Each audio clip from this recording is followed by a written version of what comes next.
Hello, BookTube. It's day 7 of Nonfiction November, an event created and hosted by Gemma at Nonfic Books and Olive at A Book Olive. And today, in my list of recommendations of authors and books, we burst from the Dark Ages, when everyone was cold and there was no light and there was no learning, to the Renaissance. So we're done with monks. We're done with the Dark Ages. I love the Dark Ages and would happily spend the rest of my BookTube career, such as it is, ruminating about authors who managed to do the truly heroic work of writing at a time when the world was concerned with other things. But we got to move on. We have a lot of nonfiction to cover. And today, I want to do the first in a trio of Renaissance writers that I can recommend for Nonfiction November, before we're inching closer and closer to anything you might give a crap about. And today is a work from 1528 called The Book of the Courtier, written by Baldassare Castiglione, that was a bombshell, an international success when it came out, almost from the moment of its appearance. It was translated in every language in the world. It's never been out of print. It's been homaged and mocked and imitated. It's set the standard of behavior for whole countries, for whole nations, whole kingdoms. Its impact was large. It was one of those bombshell Renaissance works whose impact was large, and I want to recommend it. It was one of the very last things that Castiglione did in a long and eventful life. He was from, like a lot of our authors so far, he was from money. He was from a very wealthy family with estates and lots of pull. And that got him the first-rate education. He had a first-rate mind, and it also got him attached to the Gonzaga court. And he was with them, with the principalities of the Gonzaga family, doing all sorts of important work, doing all sorts of errands and whatnot. And right around the same time that he was getting a little tired of the, what's the word?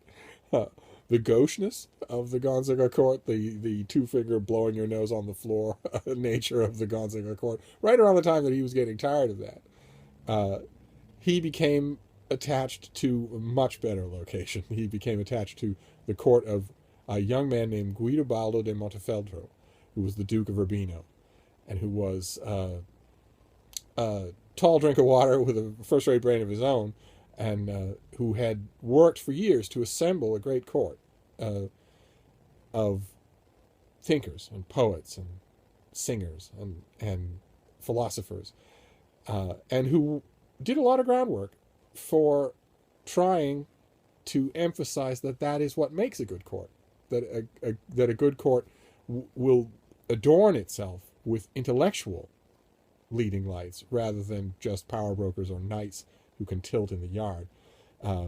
And it's that ethos that, first of all, Castiglione loved it and became deeply enmeshed and made every friend in the world, in the intellectual world, in the artistic world. But then later on in his life, when he decided to write the Book of the Courtier, it took him a long time to do. It's a much more complex work than it's usually given credit. He looked back on that time as a golden age and wrote a book about its ideal denizens and how they would talk about what it is to live in a court of intellects and artists. And it's an amazing work. I highly recommend it. It's been characterized over time, over centuries, including unfortunately most strenuously, most mold-settingly by my own beloved tutors, as a manual for behavior and precious little else. That is very unfair. That does it very little credit. It's much more than that. It's a wonderful work of imagination. I would almost say fiction. It almost crosses the border out of Nonfiction November. In fact, it's right on the borderline, and a lot of works in the Renaissance are. That's when the modern genres, as we understand them, were being born. A lot of them, especially fiction. So it's maybe understandable, but it's a lot more than just a manual for how to behave at court. Obviously, since it sold like crazy in market stalls and churchyards all over Europe. It's, in other words, its sale figures easily illustrate the fact that not everyone who bought it was a member of a court. It was still an elite occupation. Plenty of people bought it for other reasons. Plenty of people bought it for the reasons that the Tudors suspected, which was to teach you how to behave. But it also has tremendous driving, dramatic potential. These characters live on the page. They talk to each other, share opinions about what's right and what's wrong, what to do and how to do it. Its most famous popularization, its most famous concept is sprezzatura, which in the Book of the Courtier is the art of seeming to do something without trying. In the 21st century, we would call making it look easy, no matter how hard it is. In fact, directly in proportion to how hard it is. Castiglione wanted to stress that mainly as an oar against strutting popinjays, and it was taken sometimes to comical lengths, silly, stupid lengths by professional courtiers. But the point I want to, of course, today, all of that is gone. There are no professional courtiers anymore. There are no courts like that anymore in the Western world. They are relics now of a bygone era. No one makes a profession at it. Certainly not in that way. It's a job now. Like, for instance, in the court of the Windsors, there are courtiers, of course. The Windsor family employs a small army of courtiers, but it's not the same thing. They're state employees, and they're not expected to impress. Quite the opposite. They're expected to fade into the woodwork. Castiglione's book is a meditation on how you can be yourself, even in direct proximity to the power that gives your whole life meaning. It's in a way a very interesting meditation on anti-servitude.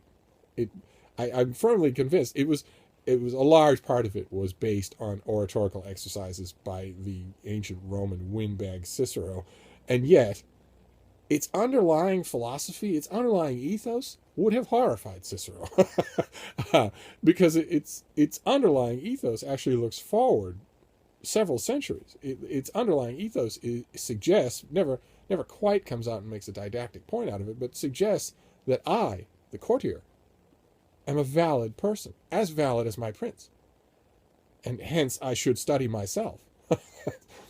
It's fascinating, but the point I want to stress, I want to make this recommendation brief. The point I want to stress is that those issues aren't the main reason that I would recommend it. The main reason I would recommend it is because in any English translation that I've read, Penguin did a great one, Norton did a great one,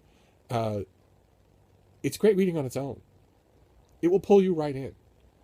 Even knowing what you know about how you're never going to be a courtier at the court of someone who can have someone beheaded. It's never going to happen. It's practical values, the ones that Castiglione himself might have envisioned, and the ones that it was later put to, that he might not have envisioned.